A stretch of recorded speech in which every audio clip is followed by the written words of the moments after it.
Hello, good evening, नमस्ते and welcome. मैं हूँ आपकी दोस्त एंड होस्ट आरजे प्रियंका और रेडियो उड़ान पर आप सुन रहे हैं मेरा शो दिलचस्प कहानियाँ। मेरे इस शो में मैं आप सभी का तहे दिल से स्वागत करती हूँ। आज मैं आपके लिए लेकर आई हूँ ऐसी ही एक दिलचस्प कहानी, बताऊँ या नहीं? अरे कंफ्यूज हो गए? इसमें कंफ्यूज होने की कोई भी बात नहीं, क्योंकि कहानी का नाम ही है बताऊं या नहीं। नहीं बेटा, नहीं, तू ये नहीं करेगा। अगर तू ये करेगा तो तेरी जिंदगी बर्बाद हो जाएगी। मेरी बात मान ले संस्कार, ये जिद छोड़ दे ये जिद। संस्कार की माँ चीख चीख कर रो रही थी और संस्कार उसे प्यार से गले लगाकर समझाने की नाकाम कोशिश कर रहा था। अरे माँ, जैसा तू सोच रही है वैसा नहीं होगा। मेरी बात समझ तो ले एक बार तू। अगर तुझे ये करना ही है तो कर ले, मगर ये करने से पहले तो मेरा गला घोट दे, संस्कार की माँ उसे कहती है। दूसरे दिन घर में मातम सा छाया हुआ है। ठीक है माँ, मैं अनिकेत से शादी नहीं करूंगा, मगर तू भी मुझे अब से किसी और के साथ शादी करने के लिए नहीं कहेगी, संस्कार अपनी माँ से कहता है। हाँ ठीक है, उसकी माँ उसकी ओर गुस्से से देखकर कहती है। संस्कार की कंपनी उसे 3 साल के लिए जर्मनी भेज रही है। 1.5 साल बीत चुका है और संस्कार के घर में खुशी का माहौल छाया हुआ है। अरे इस खुशी का राज क्या है, मुझे भी बता दीजिए, संस्कार के पापा उसकी माँ से कहते हैं। अरे क्या आपको पता भी है कि संस्कार ने एक लड़की पटा ली है और लड़की वाकई में भी खूबसूरत है, संस्कार की माँ उसके पापा से कहती है। क्यों ना मैं उसकी आपको फोटो ही दिखा दूं? हाँ जरूर, संस्कार के पापा उसकी माँ से कहते हैं। कुछ दिनों बाद, माँ मैंने कोर्ट मैरिज कर ली है। पर बेटा वो माँ पापा की अनुपस्थिति में? हाँ माँ, हम एक साथ रह रहे थे तो। ठीक है बेटा, ठीक है, तुम्हारी खुशी में ही हमारी खुशी, माँ संस्कार से कहती है। चलो माँ, अब फोन रखता हूँ, कुछ दिन बाद हम घर पर ही आ जाएंगे तो खूब बातें करेंगे। हाँ बेटा, जरूर आना। आप जब आएंगे तो मैं धूमधाम से रिसेप्शन भी दूंगी। ठीक है माँ, इतना कहकर संस्कार फोन रखता है। कुछ दिनों बाद डोरबेल बजती है। माँ जब दरवाजा खोलने के लिए जाती है तो दरवाजे पर संस्कार और उसकी पत्नी अंकिता खड़ी होती है। माँ संस्कार को प्यार से गले लगाती है। संस्कार और अंकिता माँ के पैर भी छूते हैं। सबके आशीर्वादों से संस्कार और अंकिता की झोली भर जाती है और यहाँ माँ के मन को असीम शांति मिलती है। पर अपने कमरे में जाने के बाद संस्कार और अंकिता यही सोचते हैं कि इस जेंडर चेंजिंग ऑपरेशन के बारे में माँ को बताए या नहीं। अगर बता भी देंगे तो माँ की रिएक्शन क्या होगी। चलिए ना जी, हम बच्चों से मिलकर आते हैं, संस्कार की माँ उसके पापा से कहती है। अरे पर अभी बच्चे सो रहे होंगे, हम कल मिलेंगे, संस्कार के पापा उसकी माँ से कहते हैं। अरे वो तो ठीक है, पर हम सिर्फ इतना देखकर आएंगे कि क्या बहू को कोई तकलीफ तो नहीं है। अरे बहू को कोई तकलीफ भी होंगी तो संस्कार है ना उसके पास, और बहू कोई मेहमान थोड़ी ना है, संस्कार के पापा उसकी माँ से कहते हैं। अरे ये सब ठीक है, पर हम एक बार जाके आते हैं, संस्कार की माँ उसके पापा से कहती है। तो ठीक है, ऐसा कहकर वे दोनों संस्कार के कमरे की ओर चल पड़ते हैं। संस्कार और अंकिता अभी भी कमरे में जाग रहे होते हैं और वे यही सोच रहे होते हैं कि इस जेंडर चेंजिंग ऑपरेशन की बात जब तक माँ पापा से छिपती है हम छिपाएंगे और जब सच कहने की बारी आएगी हम सच कह देंगे। अंकिता के ससुराल में उसके दिन बहुत ही अच्छे गुजर रहे थे। संस्कार की माँ उसे अपनी बेटी की तरह प्यार करती थी और संस्कार की माँ को जब ये पता चलता है कि अंकिता के माँ बाप नहीं है, तब तो अंकिता को संस्कार की माँ बहुत ही प्यार करती थी। एक दिन सच संवर कर जब अंकिता कमरे से बाहर आती है तो माँ उसे प्यार से गले लगाती है और उसके बाल सहलाती है। अंकिता, अब मेरी एक ख्वाहिश है, माँ कहती है। जी माँ जी, अब मुझे दादी बनना है। दादी दादी, हाँ दादी, माँ मुस्कुराकर कहती है। पर माँ वो संस्कार, अरे संस्कार क्या, मैं उसे अब भी बुलाती हूँ। ऐसा कहकर माँ संस्कार को आवाज लगाती है। संस्कार, अरे संस्कार। जी माँ जी, इधर आइए तो। संस्कार हॉल में आता है और सोफे पर अंकिता के पास बैठ जाता है। संस्कार, अब मैं दादी बनना चाहती हूँ। अरे माँ, पर इतना जल्दी? हमने तो कुछ सोचा भी नहीं है इसके बारे में। अरे नहीं सोचा तो क्या, अब भी सोच लो, माँ कहती है। अरे माँ, पर अभी तो हमारी शादी हुई है। हाँ तो क्या हुआ, बच्चों को मैं संभाल लूंगी, मैं उसका सब देख लूंगी। हाँ माँ, पर हम आपको थोड़ी देर से बताएंगे।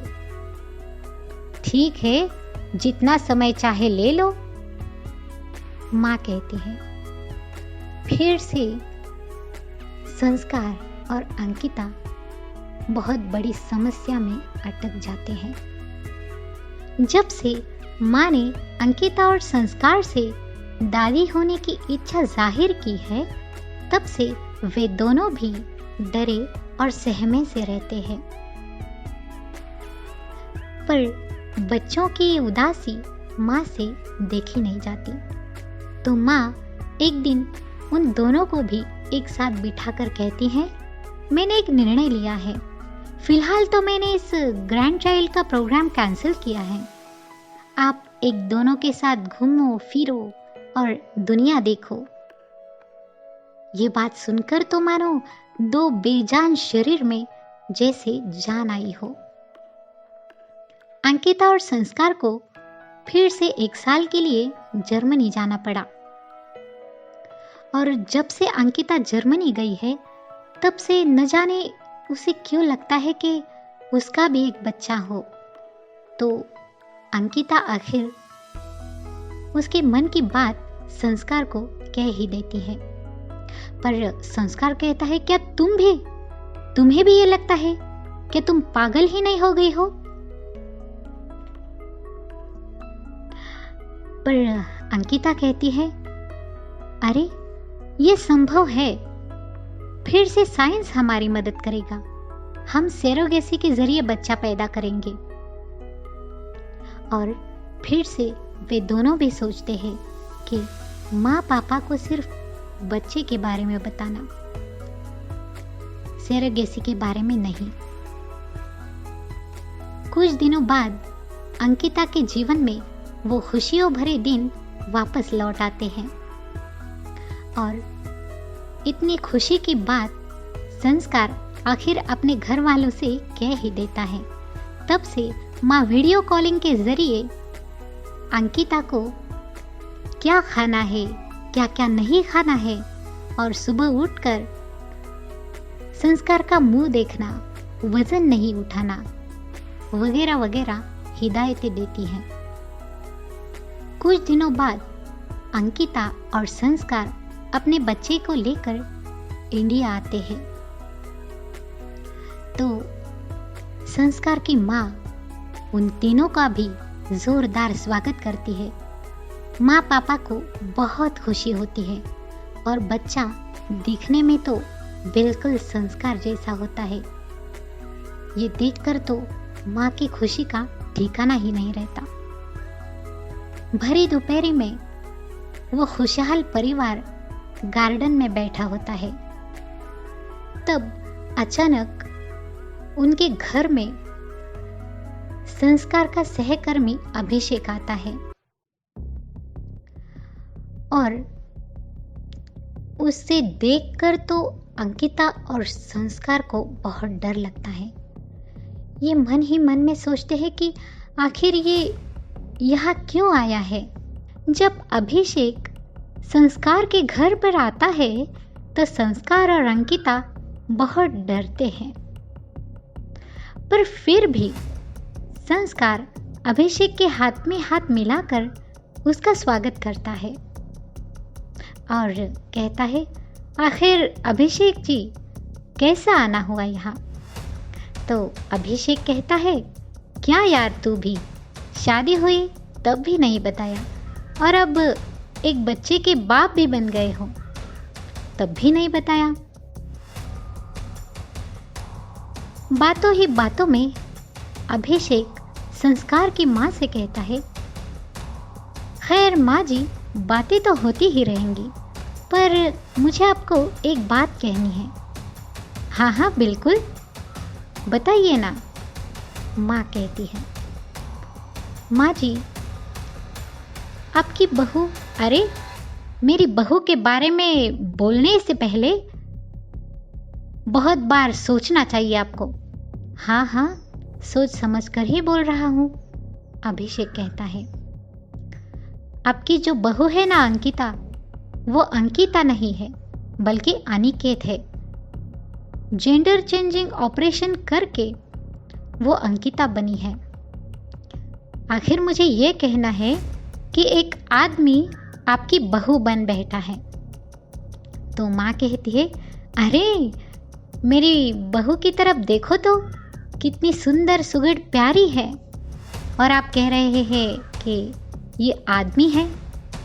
अरे माँ ये सच है। माँ कहती है, हाँ मुझे ये पता है, और अब क्या पर्दाफाश करना है आपको।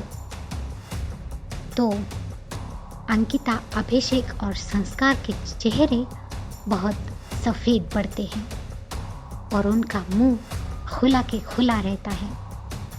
अभिषेक तो गेट के बाहर दौड़ा ही चले जाता है। संस्कार अपनी माँ से कहता है, माँ आखिर ये सब आपको कैसे पता चला। तो माँ कहती है, जब आप शादी करके आए थे तो उसी रात मैं और पापा आपके कमरे के बाहर खड़े थे और आप कमरे में ये सोच रहे थे कि जेंडर चेंजिंग ऑपरेशन के बारे में माँ और पापा को बताया जाए या नहीं। तब भी हमने आपकी सारी बातें सुन ली थी। ये सुनकर तो अंकिता और संस्कार बहुत ही घबराते हैं और संस्कार कहता है, माँ जो आपको ये पता था तो आपने हमें इस बारे में कुछ कहा क्यों नहीं। क्या कहती बेटा, और कहकर तो क्या करती मैं, माँ कहती है। मैंने आपको सच बताने का मौका भी दिया था। सच बताने का मौका, और वो कब माँ। जब मैंने आप दोनों के सामने दादी बनने की इच्छा जाहिर की थी तब। पर आपने तो ठान ही लिया था कि हमें कुछ नहीं बताना तो नहीं बताना, और आपने हमें बहुत ही वाकई में उल्लू बना दिया। अरे नहीं माँ, ऐसा कुछ भी नहीं, अंकिता कहती है। अंकिता, तुमने तो तुम्हारी पहचान ही खो दी है। पहचान क्या, इस समाज से अपना अस्तित्व ही मिटाया है। माँ, अंकिता से कहती है। ये सुनकर तो अंकिता बहुत ही रोती है। अंकिता चकरा कर ही गिर जाती अगर उसे संस्कार हाथ देकर नहीं उठाता तो। अंकिता कहती है, माँ, हमने ये बहुत गलत किया, अब हम क्या करें? हम आपकी माफ़ी मांगते हैं, हमें माफ़ कीजिए माँ जी। दोनों भी माँ से कहते हैं, पर माँ कहती है, अब जो हुआ सो हुआ, अब रोना नहीं, अब दोनों भी अपने आंसू पोंछो, हमने आपको माफ़ किया है। और अंकिता, आप इस समलैंगिक संबंधों के बारे में दुनिया को बता दीजिए। आप उसके ऊपर समाचार लिखिए, पत्र पत्रिका में लेख लिखिए, और ये संबंध कितने गलत है और इनके क्या क्या दुष्परिणाम है वो समाज को बता दीजिए, ताकि कोई भी ऐसा दुष्कृत्य ना करे और अपने जीवन को बचाए। तो अंकिता कहती है, जी माँ जी, मैं यही करूँगी। अब से मेरे जीवन का लक्ष्य यही होगा। मैं इसके बारे में सभी लोगों को समझाऊंगी। और ऐसा कहकर दोनों भी फिर माँ की माफ़ी मांगते हैं। इसके बाद अंकिता और संस्कार फिर अपनी अपनी ज़िंदगी खुशी से जीने का प्रयास करते हैं। और ये कहानी होती है यही समाप्त। आपको कहानी कैसी लगी मुझे कमेंट बॉक्स में ज़रूर बताना, और सुनते रहना रेडियो उड़ान। और मैं अगले मंडे फिर आपके लिए लेकर आऊँगी ऐसी ही एक दिलचस्प कहानी। और अब आप मुझे दे दीजिए इजाज़त।